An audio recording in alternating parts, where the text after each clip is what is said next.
Degree అందరూ ఇస్తారు. Career కి క్లారిటీ ఇచ్చేది మాత్రం కాన్ఫిడో. బెస్ట్ యూనివర్సిటీ సీట్ తో పాటు సెటిల్ అయ్యే స్కిల్ కూడా గ్యారంటీ.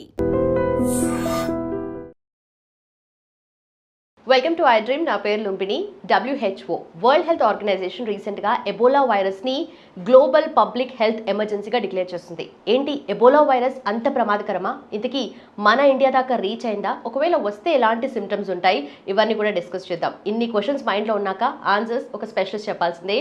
సో ఈ రోజు మనతో జాయిన్ అవబోతున్నారు ప్రముఖ న్యూరో సర్జన్ డాక్టర్ రంగనాథన్ గారు. ఆయనతో మాట్లాడదాం. హలో సార్, నమస్తే. నమస్తే సార్, ఎబోలా వైరస్ ఒక గ్లోబల్ పాండమిక్ లాగా తయారైపోయింది. ఒక పబ్లిక్ హెల్త్ ఎమర్జెన్సీగా డిక్లేర్ చేసింది WHO. సో ఏంటి అంత ప్రమాదకరమా? అండ్ మన ఇండియా వరకు వచ్చింది అంటారా? చాలా ప్రమాదకరమైంది. ఒకటేమిటంటే ఇండియాకు సంబంధించి ఇంతవరకు భారతదేశంలో కేసు నమోదు కాలేదు. అయితే ఈ మధ్యకాలంలో ఒక వ్యక్తి ఎవరు ఉగాండా నుంచి ప్రయాణం చేసి వచ్చిన ఒక బిజినెస్ మ్యాన్ గుజరాత్ వెళ్ళారు. అక్కడ కొన్ని జ్వరం లక్షణాలు, తలనొప్పి ఇలా రాగానే అక్కడ పరీక్షలు చేయడం అనుమానంతో చేస్తే అందులో ఎబోలా వ్యాధి లేదు అని.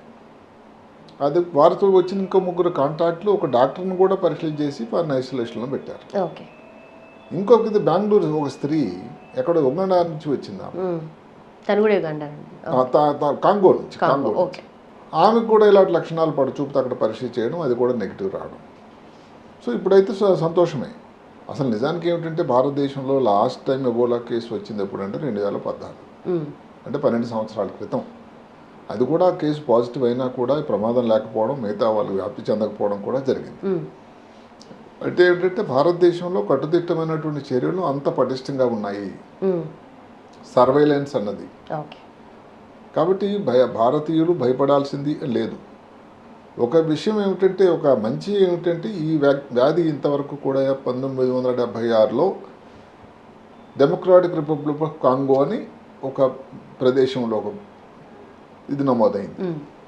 అసలు ఎబోలా పేరు ఎలా వచ్చిందండి? ఆ ప్రాంతంలో ఒక నది ఉందట, దాని పేరు ఎబోలా నది. దాని పేరు మీదుగా పెట్టారు. ఎక్కువ కూడా ఈ కేసులు ఎక్కడ వస్తున్నాయంటే సబ్ సహారన్ ఏరియా, అంటే సహారా ఏదైతే ఎడారి ఉంటుందో ఆ ప్రాంతాల్లో ఉండేటువంటి కాంగో అని, Uganda, Liberia, Zaire, South Africa, Sudan, ఇలాంటి దేశాలు. ఆ కారణాలు ఇంతవరకు ఆ ప్రాంతంలో ఎందుకు వస్తున్నాయని ఇంతవరకు మనకి తెలవలేదు. కానీ ఈ వచ్చిన ఎబోలా ఎప్పుడు కూడా అక్కడ ఎక్కువ కేసులు నమోదవుతాయి. దగ్గర 100 పైన 120 వరకు చనిపోయారు. అంటే ఎంతవరకు అంటే మీరు చెప్పినట్టు ప్రపంచ ఆరోగ్య సంస్థ దీనిని గ్లోబల్ హెల్త్ ఎమర్జెన్సీగా ప్రకటించిందంటే దానివల్ల ఏమిటి అంత కారణం? మిగతా దేశాల్లో పెద్ద కేసులు రాలేదు. కారణం ఏంటంటే దీని వ్యాప్తి అంత ఇబ్బందికరమైన వ్యాప్తి. ఇప్పుడు కోవిడ్ అందరూ కూడా ఇప్పుడు ఏదైనా వైరల్ వ్యాధి వచ్చిందంటే కోవిడ్తోనే పోలుస్తారు. ఎందుకంటే కోవిడ్ అన్నది మహమ్మారి ప్రపంచాన్ని కుదించి వేసినటువంటి వ్యాధి. ఆ టైంలో ప్రజలు పడినంత ఇబ్బంది అంత కాదు, లాక్డౌన్లు ఇవి అవి. మరి ఎబోలా అంత ప్రమాదకరమైందా? కోవిడ్ మాదిరి కాదు. కోవిడ్ అన్నది గాలి ద్వారా వ్యాప్తి చెందింది, నోటి తుంపర్లు కానీ అలా వచ్చింది. ఈ వ్యాధి రావడానికి మనిషి నుంచి మనిషి కాంటాక్ట్, అంటే మనిషి నుంచి సెక్రేషన్స్, లాలాజలం, బ్లడ్, మూత్రం, మలం, లేకపోతే సెమెను, వీటి వల్ల వచ్చేటువంటి కాంటాక్ట్. లేదు, ఒక ఇన్ఫెక్ట్ అయిన మనిషి ఉన్నాడు, వాళ్ళ తాలూకా అతను వాడినటువంటి వస్తువులు కానీ, బెడ్షీట్లు కానీ, బెడ్ కానీ వాడిన దానివల్ల వచ్చేదానికి ఆస్కారం. లైంగిక సంపర్కం ద్వారా కానీ, కొన్ని జంతువుల ద్వారా కానీ, అంటే ఉదాహరణకు ఫ్రూట్ బ్యాట్స్ అంటారు, కొన్ని ప్రాంతాల్లో ఉంటాయి బ్యాట్స్, గబ్బిలాలు, మంకీస్, చింపాంజీస్, వీటి వల్ల కానీ, కొన్ని ఈ పర్టికులర్గా ఆఫ్రికా ప్రాంతాల్లో ఏమిటంటే ఒక వ్యక్తి చనిపోయిన తర్వాత ఖననం ఏదైతే పాతి పెట్టడం, ఆ సెక్రేషన్స్ వాళ్ళతో కూడా వెళ్ళిన వాళ్ళకి ఆ సెక్రేషన్ దాని నుంచి వచ్చినటువంటి ద్రావకం వల్ల వచ్చిన ఇబ్బందులు కూడా ఉన్నాయని రకరకాల కారణాలు వెళ్ళి చెప్తున్నారు. అది ఒక కారణం. కాబట్టి అంత వ్యాప్తిగా అంత చేయడానికి లేదు. కానీ COVID-19 వల్ల వచ్చిన ఇబ్బంది ఏమిటి? ప్రమాదం ఎంత?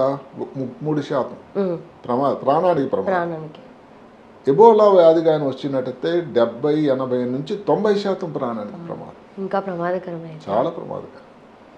COVID-19 అనేది రెస్పిరేటరీ, ముక్కు నుంచి ఊపిరితిత్తులోనికి వెళ్ళిన ముఖ్యంగా. ఇది ఏదైతే ఉందో రక్తనాళాలకు ప్రవేశించడం కానీ, ఇమ్యూనో వ్యవస్థ నాశనం చేయడం కానీ, లేకపోతే ఏదైతే రక్తం గూడు కట్టుకుంటుండో క్లాటింగ్ మెకానిజం అన్నది అయిపోవడం కానీ అసలు ఆ ఎబోలా వ్యాధి వచ్చి చూసిన వాళ్ళని చూస్తే భయభీతంగా ఉంటుందంటండి.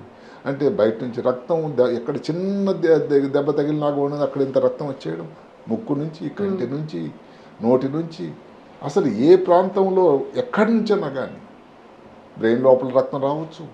ఇంత ప్రమాదం ఉండేటువంటి వ్యాధి. అందువల్లే ప్రజలు ఒక భయభీతులు అయిపోయారు. ఇప్పుడు అదే కాకుండా ఇప్పుడు ప్రపంచం అంతా చిన్న కుగ్రామం అయిపోయింది. ఎట్లా ప్రజలు అన్ని ప్రాంతాలకు ప్రయాణం చేస్తూనే ఉన్నారు. ఉదాహరణకు ఉగాండాలో నాకు తెలిసి ఏమిటంటే కొన్ని వేల మంది భారతీయులు అక్కడ వ్యాపారం చేస్తున్నారట.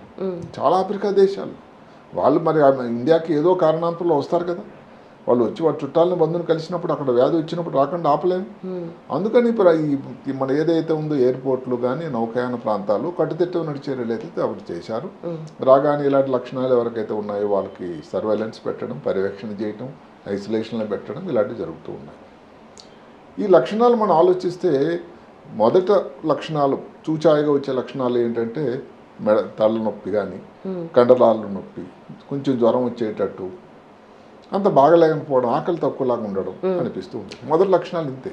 దాని తర్వాత అదేది మొదట 5 రోజుల వరకు, 5 నుంచి 10 రోజులకు అయితే కొంచెం ఎక్కువ ఇబ్బందులు మొదలవుతూ ఉంటాయి. అది పర్టికులర్గా పొట్టలో దాని ప్రభావం కనబడుతూ ఉంటుంది. పొట్ట నొప్పి రావడం, లూజ్ మోషన్స్ రావడం, వాంతులు అవ్వడం, అసలు ఆకలి ఏదైనా తీసుకోవడానికి అసలు మనసు నొప్పుకోవడం, లివర్ మీద దాని ప్రభావం రావడం, కిడ్నీ మీద కానీ అన్ని ఇంటర్నల్గా అన్ని ఎఫెక్ట్ చేస్తుంది. అది అదే కాకుండా మెదడులో కూడా దాని ఇబ్బంది రావడం. మెదడులో స్ట్రోక్ కానీ, స్ట్రోక్లో 2 రకాలు ఉంటాయి మనకు తెలిసిందే, హెమరేజిక్ అని ఇస్కెమిక్ స్ట్రోక్, ఏ రకమైన స్ట్రోక్ లాగా రావడం, ఇలాంటివి జరుగుతూ ఉంటాయి. ఇప్పుడు అదే కాకుండా ఈ ప్రమాదం అనేది మెదడులోకి సంబంధించినట్టయితే మొట్టమొదటి మెదడులో దానికి సంక్రమించినట్టు వచ్చేది అంటే మెనింగో ఎన్సెఫలైటిస్ అంటారు. మెనింగో ఎన్సెఫలైటిస్ ఏంటి, మెదడు మీద ఉండే పొరల్లోనూ మెనింజీస్ అంటాం, జోరా, అరక్నాయిడ్, పయా అని 3 పొరలు ఉంటాయి. మెదడు మీదలోన కానీ వచ్చినటువంటి ఒక రకమైనటువంటి ప్రమాదమైన ఇన్ఫెక్షన్, దాన్ని మెనింగో ఎన్సెఫలైటిస్ అంటే మెదడు వాపు వ్యాధి అంటాం. రెండోది ఏమిటి, దానివల్లనే కొంచెం పరాకు ఏదో స్థిమితంగా లేకపోవడం, పరాకు మాట్లాడడం, డెలీరియం ఏదో ఊహించుకోవడం, డల్గా డ్రౌజినెస్గా ఉండడం, ఇవన్నీ లక్షణాలు. ఇంకా లేట్గా అయినట్టు ఎంత ప్రమాదం అండి, స్ట్రోకులు ఇందాక చెప్పినట్టుగా ఫిట్స్ లాగా రావడం, ప్రాణానికి ప్రమాదం కూడా, ఇలాంటి లక్షణాలు జరుగుతూ ఉంటాయి. మరీ లేట్ అయిందనుకోండి, బ్రెయిన్లో వచ్చేటువంటి వ్యాధులు, జ్ఞాపక శక్తి, కాగ్నిటివ్ స్కిల్స్, కాన్సన్ట్రేషన్, ఇలాంటి ఇబ్బందులు కూడా రావడం, యాంగ్జైటీ, డిప్రెషన్. అసలు ఎలాంటి తలనొప్పి అంటే మైగ్రేన్ లాంటి తలనొప్పి, మామూలు తలనొప్పి వచ్చి ఏ మందులు ఇచ్చినా దానికి ఉపశమనం లేని కష్టం, అంత ప్రమాదం ఇబ్బంది ఉంటుంది. ఇంకొకటి అందరికి గమనించాల్సింది ఏంటంటే మెదడులో చాలా స్పెషల్, భగవంతుడు తయారు చేసిన అవయవాన్నే స్పెషల్ అవయవం. ఈ ఎబోలాకు సంబంధించి ఇంకొక స్పెషల్ ప్రాబ్లం, దాని వైరల్ పర్సిస్టెన్స్ అని ఉంది. మీరు అడగవచ్చు ఈ వైరల్ పర్సిస్టెన్స్ ఏంటంటే, అంటే ఏదో ఇబ్బంది వచ్చింది, ఇక్కడ కిడ్నీలో వచ్చింది, మూత్రపిండాల్లో, లివర్లో ప్రాబ్లం వచ్చింది, ఎబోలా వైరస్ నిర్ధారణ అయింది, దానికి మందులు ఇచ్చారు, రికవర్ అయిపోయాడు, సంతోషమే. కానీ ఈ వైరస్ అన్నది కొన్ని ప్రాంతాల్లో మెదడు లోపల దాన్ని ఇమ్యూనో ప్రివిలేజ్డ్ ఏరియాస్ అంటారు. ఏమిటా ఇమ్యూనో ప్రివిలేజ్? ఇప్పుడు మాటకి ఇలైట్ బాగా ఏదైతే ధనవంతుల్ని ప్రివిలేజ్డ్ పీపుల్ అంటారు, అంటే వాళ్ళకి ఏ చట్టం పనిచేయదు అలాంటిదే. అంటే ఇమ్యూనో వ్యవస్థ తన మీద వాటికి గురి కాకుండా ఒక ప్రత్యేకమైనటువంటి పద్ధతి ఈ ఏరియాస్లో ఉంటుంది. ఏమిటా ఏరియాస్ అండి? ఒకటి మెదడు లోపల నిజానికి ఏమిటంటే అందరూ గమనించాలి, ఈ ఇమ్యూనో సెల్స్ అంటే ఏమిటంటే బి సెల్స్, టీ సెల్స్ అంటారు. అసలు ఈ మెదడు లోపల ఆ సెల్సే లేవు. అదే కాకుండా ఇమ్యూనో ప్రివిలేజ్డ్ సైట్స్ అనుకున్నట్టయితే మెదడు లోపల సిఎస్ఎఫ్ తయారయ్యే ఒక చోటు ఉంటుంది, వెంట్రికిల్స్ అని. సిఎస్ఎఫ్ తయారయ్యి అక్కడ ఉండేటువంటి చోటు. అలాగే దానికి లోపల ఉండే కొరాయిడ్ ప్లెక్సస్ అని, ఎక్కడ నుంచి అయితే ఉత్పాదన తయారవుతుందో చిన్న చిన్న రక్తనాళాలు అక్కడ ఉంటాయో అక్కడ దాని చోటు. రక్తనాళాల చుట్టూ ఉండేటువంటి సిఎస్ఎఫ్ సబెర్కనాడ్ స్పేసెస్ అని, అంటే ఇలాంటి చోటుల్లో దాగి ఉంటుంది. దీనివల్ల దాగి ఉండే మనకు ప్రాబ్లం ఏంటి ఉందండి? ప్రాబ్లం అంటే మళ్ళీ దాగి ఉండే దొంగలాగా చాటుమాటను ఉండి మళ్ళీ కొట్టిన మాదిరినే ఈ వైరస్ తాలూకా ప్రభావం సడన్గా మళ్ళీ పడుచూపుతుంది. దానివలన ఇబ్బందులు ఏమిటంటే మళ్ళీ ఇలాంటి మెనింగో ఎన్సెఫలైటిస్ రావడం, ప్రాణానికి ప్రమాదం కానీ, స్ట్రోకులు రావడం కానీ జరుగుతూ ఉంటుంది.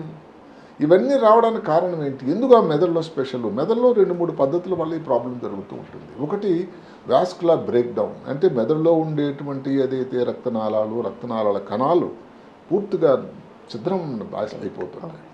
అదే ఎగ్జాంపుల్ ఎక్కడంటే బ్లడ్ బ్రెయిన్ బ్యారియర్ అని ఒకటి అనుకుంటాం. మెదడులో ఒక రక్షణ కవచాన్ని అమర్చాడు సృష్టికర్త. అంటే దానికి మెదడుకు ఉపయోగమైన పదార్థాలను పంపించటం, లేని ఏది శత్రువులు మలిన పదార్థాలు అనుకున్న దానికి అడ్డకట్ట వేసేటువంటి ఒక విధానం. చిన్న చిన్న కణాల సముదాయం ఉంటుంది, అవి ఒక టైట్ జంక్షన్స్ అంటారు వాటిని, అంతే. మరి అదే కానీ డ్యామేజ్ అయిందనుకోండి ఎబోలాలో జరుగుతుంది అది. అప్పుడు ఏదైతే ఉంటే అనవసరమైన పదార్థాలు కూడా మెదడు లోపల కణాలకు ప్రవేశించి దాని లోపల ఫ్లూయిడ్ వల్ల మెదడు కణాలు వాపు చెంది బ్రెయిన్ స్వెల్లింగ్ వస్తుంది. బ్రెయిన్ స్వెల్లింగ్ రావడం వల్ల మళ్ళీ ఏదైతే ఇందాక చెప్పుకున్నాం రక్తనాళాలు కానీ పగలడం కానీ, రక్తనాళాలు హెమరేజ్ కానీ, ఇస్కీమియా కానీ, ఇలాంటి స్ట్రోక్ కానీ రావడం జరుగుతూ ఉంటుంది. రెండవది ఏమిటంటే ఇమ్యూనో ప్రొఫైల్ అని, అంటే ఇమ్యూనో సిస్టమ్ ఉద్రేకం అయిపోతుంది. కోవిడ్ టైంలో ఒక మాట వచ్చింది, సైటోకిన్ స్టార్మ్ అని, అంటే ఒక ఉప్పెనలాంటి సైటోకిన్ అని. ఇలాంటి ఇబ్బందులు రావడం వల్ల కూడా ఇన్ఫెక్షన్ ఇవన్నీ రావడానికి ఆస్కారం ఉంటుంది. మూడోది ఇంకోటి ఏంటంటే బయోకెమికల్గా, అంటే ఏమిటి ఈ ఇబ్బంది మనం చెప్పుకున్నాడు కిడ్నీ మీద దాని ప్రభావం రావడం వల్ల కిడ్నీలో ద్వారా మూత్రం బయటకు వచ్చేటువంటి కొన్ని ఉన్నాయి ఎలక్ట్రోలైట్స్, సోడియం, పొటాషియం, కాల్షియం, ఇవన్నీ ఎక్కువ ఫిల్టర్ అయిపోతాయి. ఫిల్టర్ అయిపోవడం వల్ల ఈ నరాలకి ఏదైతే పలకరింపుకి ఏదైతే ఉందో కమ్యూనికేషన్ సిస్టమ్ వ్యవస్థ ఉంటుందో అది కుదేలవుతుంది. అంటే ఇన్ని విధానాల ద్వారా మెదడు లోపల దాని ప్రభావం, దాని ఇబ్బంది వస్తుంది. అంటే ఇప్పుడు మామూలుగా స్టార్టింగ్ స్టేజ్లో వచ్చేది ఏదైతే పొట్టలో కానీ, మూత్రపిండాల్లో కానీ, లివర్లో కానీ ఇలాంటి ఇబ్బందులు అన్నట్టయితే ఈ రెండు ప్రమాదకరమైంది. ఒకటి రక్తం తాలూకు ఏదైతే గుడ్డు కట్టుకోవడానికి ఏదైతే ఉందో క్లాటింగ్ మెకానిజం, అది చాలా ప్రమాదం అయిపోతుంది. అందుకే బ్లడ్ అనేది పోతూనే ఉంటుంది. అంతే అసలు డిఐసి, అసలు డిసెమినేటెడ్ ఇంట్రావాస్కులర్ కోయాగులేషన్, రక్తనాళాల లోపల రక్తం బ్లాక్ అయిపోవడం, అబ్బో దాని వలన ఎవరి కంట్రోల్ లేనటువంటి అత్యంత ప్రమాదకరమైన బ్లీడింగ్ టెండెన్సీ వచ్చేస్తూ ఉంటుంది. మామూలుగా చెప్పుకుంటాం, చిన్నగా చేయికి దెబ్బ తగిలింది, ఎవరైనా మగవాళ్ళు షేవింగ్ చేసుకుంటున్నారు, కట్ అయింది, బ్లీడింగ్ ఆగిపోవాలి కదండి. అది ఒక అసలు మెకానిజం, అది నేచర్ మెకానిజం. అలాంటి ఇబ్బంది లేకుండా, అది కానీ క్లాటింగ్ కాకుండా ఉంటే అలాంటి ఇబ్బంది ఇక్కడ వస్తుంది. అందుకు ఈ ఎబోలా వ్యాధి తాలూకా ప్రమాదం అంత చెప్పాల్సిన వ్యాధి కాదు. అందుకే కారణం వచ్చిన ఇబ్బంది బారిన సోకిన వాళ్ళకి 90% ప్రాణానికి ప్రమాదం. అదృష్టవశాత్తు గాలి ద్వారా ఇది ట్రాన్స్మిషన్ లేదు. ఇలాంటి లైంగిక సంపర్కం కానీ, లేకపోతే ముందు చెప్పుకున్నటువంటి వారి తాలూకా సెక్రేషన్స్, దాని వచ్చినటువంటి వ్యక్తిని వచ్చిన ద్రావకాలు కానీ, ఇలాంటి ఇబ్బందులు ముందు జాగ్రత్తలు తీసుకున్నట్టయితే దానివల్ల ప్రమాదం. అందుకనే భారతదేశానికి రావడానికి ఆస్కారం, గాలి నుంచి సోకేదానికి ఆస్కారం లేదు. కాబట్టి జాగ్రత్తలు తీసుకుంటే అంత ప్రమాదం అయితే లేదు. ఏదైతే కోవిడ్ వ్యాధుల టైంలో మనం మాస్కులు, లేకపోతే చేతులు కడుక్కోవడం, ఇలాంటి వల్ల పెద్ద ఉపయోగం ఉండే అవకాశం అయితే ఇక్కడ లేదు. కానీ తెలియాల్సింది మాత్రం ఒక్కసారి ప్రవేశించిందంటే మరి ప్రజలందరూ ఇంత భయం ఎందుకు ఉంది అని అంటే, ప్రపంచ ఆరోగ్య సంస్థ ఎందుకు ఇంత దాన్ని గ్లోబల్ హెల్త్ ఎమర్జెన్సీ డిక్లేర్ చేశారంటే, వచ్చింది అంటే దానికి ఈరోజు కూడా మీకు కోవిడ్ లాగా వ్యాక్సిన్ లేదు. అదే కాకుండా ఉన్న మందులు కూడా లిమిటెడ్ మందులు, 2 రకాల మోనోక్లోనల్ యాంటీబాడీస్ అని వచ్చాయి. ఆ మందులు కూడా చాలా కాస్ట్తో కూడుకున్నవి. మామూలు వ్యక్తి దాన్ని ఎంతవరకు దానికి ఉపయోగం చేయగలరు అనేది చాలా కష్టం ఉంటుంది, ప్రభుత్వ సహకారం ఉంటే తప్ప. మాకు మిగతా అదంతా కూడా సపోర్టివ్. వెంటిలేటర్ అయితే వెంటిలేటర్ పెట్టడం, లేకపోతే ఏదన్నా కానీ జ్వరం వస్తే దానికోసం తగ్గడం, ఫిట్స్ అంటే ఫిట్స్ తగ్గడానికి, స్ట్రోక్ వచ్చినట్టే స్ట్రోక్ తగ్గించడానికి, ఇలాంటి కిడ్నీ ప్రాబ్లమ్ వస్తే డయాలసిస్ కానీ, లివర్ ప్రాబ్లమ్ వస్తే మందులు కానీ తప్ప ఈ మందు ఇస్తే తగ్గిపోతుంది అన్న మందులు ఇంతవరకు 100% లేవు. వ్యాక్సిన్ అయితే లేదే లేదు. దగ్గరలో ఇప్పుడు అందరికీ ఎందుకు కారణం, ఎవరికి కూడా మనం వేలు చూపించే ప్రమాదం కాదు. కోవిడ్ అనేది ఒక మహమ్మారి, ప్రపంచమంతా వచ్చినటువంటి వ్యాధి. అందువల్ల అన్ని దేశాలు గగురుపోటు పడ్డాయి, ఇబ్బంది పడ్డాయి. దాంతోనే అమెరికాలో కానీ, భారతదేశంలో కానీ, ఇంకో దేశంలో కానీ అన్నీ కూడా చాలా చాలా చాలా ఈ వ్యాక్సిన్లు, టీకాలు తయారయ్యాయి. కానీ ఇంతమందికి రావటం లేదు. ఎప్పుడు వచ్చినా కానీ ఏదైతే పేద జనం ఆఫ్రికా ఖండంలో ఉన్నారో అక్కడే వస్తుంది. కాబట్టి ప్రజలు దాని మీద పెద్ద దృష్టి పెట్టట్లేదు, ఎబోలా వ్యాక్సిన్ మీద. ఇప్పుడన్నా ఏదైతే శాస్త్రవేత్తలు ప్రతి సంవత్సరం వస్తూనే ఉంది, ఏదో ఇబ్బంది పెడుతూనే ఉంది. కాబట్టి అక్కడ ఉన్న వాళ్ళని కూడా దృష్టి పెట్టాల్సిన అవసరం ఉంది. కాబట్టి కనీసం ప్రపంచ ఆరోగ్య సంస్థ అన్న కూడా ఆ టీకా, ఎబోలా వ్యాధికి సంబంధించిన టీకా మీద దృష్టి పెట్టాల్సిన అవసరం వచ్చిందని నా సూచన. రైట్ సార్, ఇంత ప్రమాదకరమా అనిపిస్తుంది మీరు చెప్తుంటే. దానికి ఎట్లాగో మందులు తక్కువ ఉన్నాయి అండ్ వ్యాక్సినేషన్ కూడా లేదు కాబట్టి ఇంకా జాగ్రత్తగా ఉంది. చాలా, అదే కాకుండా దాని వ్యాధి తాలూకు లక్షణాలు చాలా భయంకరంగా ప్రమాదకరంగా ఉన్నాయి. మరి 80-90% ప్రాణానికి సంకటం అంటే కోవిడ్లో ఉన్నది 3%. 3% ఎక్కడ, 80% అంత ప్రమాదం. అందువల్ల కోవిడ్ దీనంత వ్యాధి ప్రమాదం కాదు, వ్యాప్తి చెందే విధానం వేరు. తర్వాత కోట్ల మంది ఎలా ప్రపంచమంతా వచ్చేదానికి ఆస్కారం లేదు, వచ్చిందంటే మాత్రం ప్రమాదం. అందుకని అందరూ భయపడుతున్నారు. Right, sir. Thank you so much. Right. And for more videos, please subscribe to iDream channel. Subscribe to iDream Media. Please subscribe to iDream. Please subscribe to iDream. Please subscribe iDream. And please subscribe to iDream. For more videos, subscribe to iDream. please like, share and subscribe to the channel. Congratulations, iDream. Subscribe to iDream. Subscribe to iDream. So subscribe to iDream Media. iDream ki iDream team andarki huge congratulations. Please subscribe iDream Media. Please subscribe to iDream. Subscribe iDream. Please subscribe to iDream. iDream అంటే నా కళల ఛానల్ను subscribe చేసుకున్న నోరు తిరుగుతలేదు, మీరైతే గంట గుర్తు కొట్టండి. For more such videos, please subscribe to iDream. Subscribe to iDream. Please subscribe to iDream. Please subscribe iDream Media. Please do subscribe to iDream. Please subscribe to iDream Media. For best entertainment and information, please subscribe iDream. And don't forget to subscribe to iDream.